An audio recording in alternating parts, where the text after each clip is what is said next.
This is happiness, to be everything at once. Be unblinded, be unlearned, be unbridled and unburned.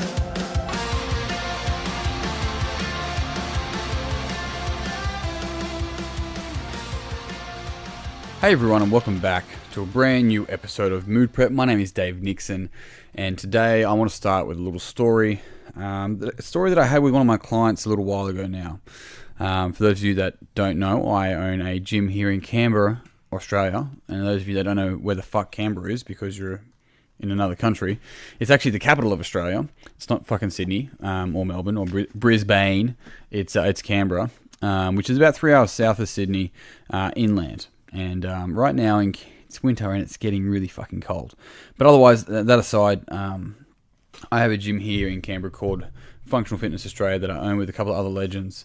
And we work in small groups, and we know every single one of our clients. I made it that way very deliberately, and it works very well because we create a very intimate culture with our clients, and making sure that we're helping them achieve what it is that they want to do. Now, where this is going, that I had a client one time, and he said to me, he actually did a CrossFit comp one weekend, and he came up to me and we were talking after a workout, and he's like, he's talking about wanting to get stronger, which I get that for sure. And he's like, it's just, it doesn't matter how many toes to bar I do, I can't beat the guy that cleans 120 kilos, right? And he was referring to a guy from the actual weekend as well. And I thought about it for a second. I'm like, look, this guy's in his 40s. He's got a young family. He's a firefighter. And I'm like, Baz, I'm sure Baz won't mind me mentioning his name. He's a fucking legend. And I go, Baz, I'm like, mate, if you're injury free, you're winning, right? Like, that's the reality of it. Not if you're beating him. You know nothing about this guy. You don't know if he fucking hates his life. You don't know if he cheats on his partner. You don't know if he's injured and he's fucking taking some sort of either pharmaceutical supplements or even worse in order to get past that. I mean, maybe the guy is super happy and is like a fucking legend and is awesome, just a gun at training. I don't know, but you know nothing about this guy and you use him as a reference point. I go, what's more important than you beating him at a workout at a random weekend is making sure that you're injury free so that you can teach your son how to bench press in your garage gym when he's 16.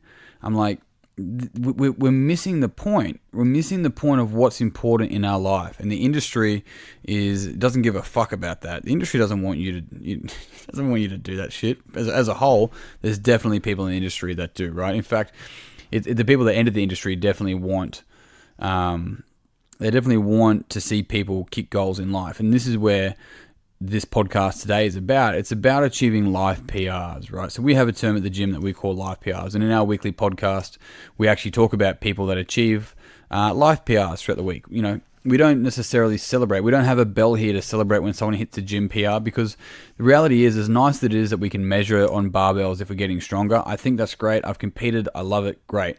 And there's people that I've trained with guys that are squatting like 400 fucking kilos, like, not routine. That's like a max out, just to clarify. But like, my point here is, if you're at the peak of the sport, 100% fucking get after it. But if it's not your sport, if your sport is to play with your children without fucking pain, to guard them without pain, if it's to be able to hike with your family, if it's to be able to say yes to playing sport again, to play not 18 holes of golf instead of 9, right? And to be comfortable running around at the beach. No, running around at the beach, not fucking just laying there like a fucking slob. I'm just tanning. Great. Okay, cool. I'm all down for that as well. Just a little bit. I'm pretty pale, so I can't tan for too long or I turn into a fucking Cheeto. But either way, what I'm getting at here is that life PRs are all that fucking matters, because I work from the premise that two things in life that matters is your memories you make and how you contribute. And our gym sessions, our training sessions, have to be able to help us fuel what it is that we do with our life. It's no one cares. Like, we can post it on Instagram and we can get some likes or we can get some fucking shout outs or whatever it is, and that's great, but it's not real. It's just not real. What is real is waking up at 3 a.m., driving your ass to the coast and hiking up a mountain so you can see the sunrise. That's fucking real. That's awesome, right? What also is real is the everyday moments where you get to grow up with your kids if you're at that age, right?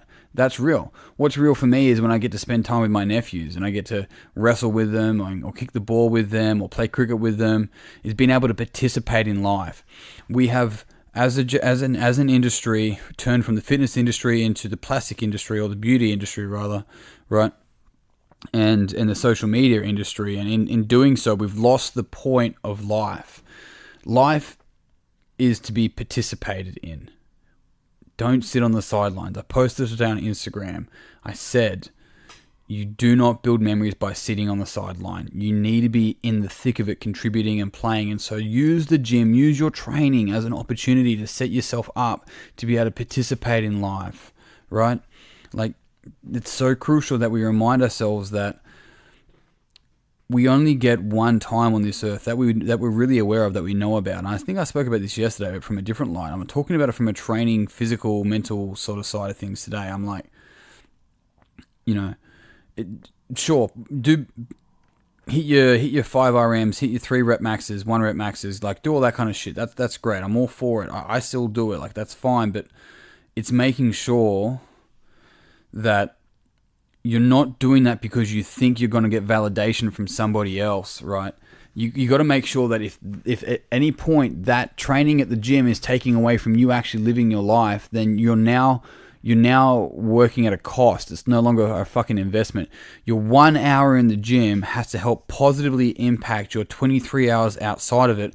Otherwise, it's a cost. This has to be understood, because otherwise your 1 hour turns into 2 hours. And if you fucking feel anxious about it beforehand, if you fucking hate yourself afterwards, or if you're talking about, like, you just got to understand that the gym is an opportunity. And for some people, just to clarify, they don't go to the gym. I know plenty of healthy people that don't measure their fucking macros and don't go to the gym, and they're healthy as shit. And I know a lot of really unhealthy people, I've seen a lot over the years, who measure everything, post bullshit on Instagram or Facebook, and train 3 hours a fucking day.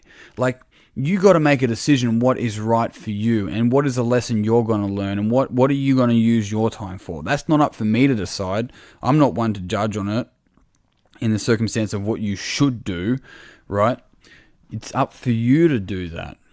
So leading into this weekend, it is a Friday here if you're up to speed with the podcast. Otherwise, you're getting this on Tuesday or Wednesday or maybe a fucking year later. I don't know. Whenever you're getting this.